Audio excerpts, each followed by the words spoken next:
यार दोस्तों, मेरा नाम है टैक्स आचार्य सिट जे। मैं चार्टेड अकाउंटेंट हूँ और अक्सर मेरे क्लाइंट्स मुझसे पूछते हैं कि घर पे आखिर हम कितना कैश रख सकते हैं लीगली। जिसका जवाब है कि भारत में कोई भी ऐसा लॉ नहीं है जो आपको घर पे कैश रखने से मना करता है।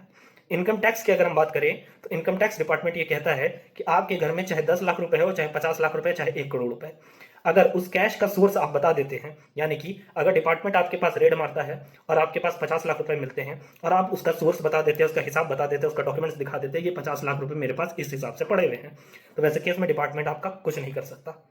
क्या आप इमरजेंसी के लिए घर में कुछ कैश रख सकते हैं? बिल्कुल, आप घर में इमरजेंसी के लिए 4 लाख 5 लाख रुपए तक कैश रखें, जो कि आप उसको सोर्स को आराम से प्रूव कर सकें। तीसरे नंबर पे मैं आपको बताता हूं कि कैश की ट्रांजैक्शन की लिमिट क्या है। डिपार्टमेंट कहता है कि कैश की ट्रांजैक्शन एक स्पेसिफाइड पर्सन से किसी स्पेसिफाइड इवेंट के लिए 2 लाख रुपए से ऊपर नहीं होनी चाहिए। यानी कि आप एक बार में किसी एक पर्सन को किसी एक स्पेसिफिक चीज के लिए 2 लाख रुपए से ऊपर नहीं दीजिएगा। हाँ, मान लीजिए आपका टोटल अमाउंट जो है 4 लाख रुपए का बनता है, क्या आप 1-1 लाख रुपए करके 4 बार दे सकते हैं? नहीं दे सकते, क्योंकि वह स्पेसिफाइड इवेंट 2 लाख रुपए से ऊपर का है। चलिए, मैं अगली बात करता हूं आपसे कि आप बैंक में कितना पैसा कैश में जमा कर सकते हैं।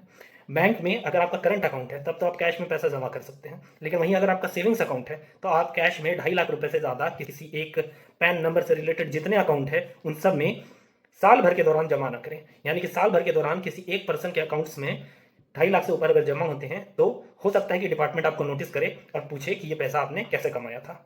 साथ ही साथ मैं आपको बिजनेसेस के बारे में भी बता देता हूँ। बिजनेस और प्रोफेशन अगर कोई कर रहा है तो सरकार ने उसे मना कर रखा है कि आप 10,000 रुपए से ज़्यादा का एक्सपेंडिचर कैश में नहीं कर सकते। आखिरी में मैं आपसे बात करता हूँ कि डोनेशन देते समय कैश की क्या लिमिट है।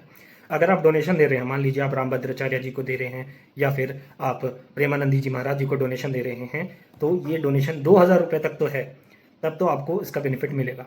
अगर कैश में डोनेशन आप 2,000 रुपये से ज़्यादा का दे रहे हैं तो आप डोनेशन देने के लिए बिल्कुल भी एलिजिबल है, लेकिन आपको उसके अंदर जो भी रिसिप्ट मिलेगी उसका 80G के अंदर आप डिडक्शन नहीं ले पाइएगा। तो आशा करता हूँ कैश से रिलेटेड ये सारी बातें आपको क्लियर हो गई होगी।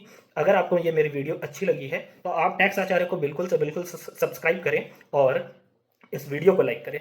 मैं इसी तरीके के वीडियोस आपके लिए रोज लाते रहता हूँ। Thank you.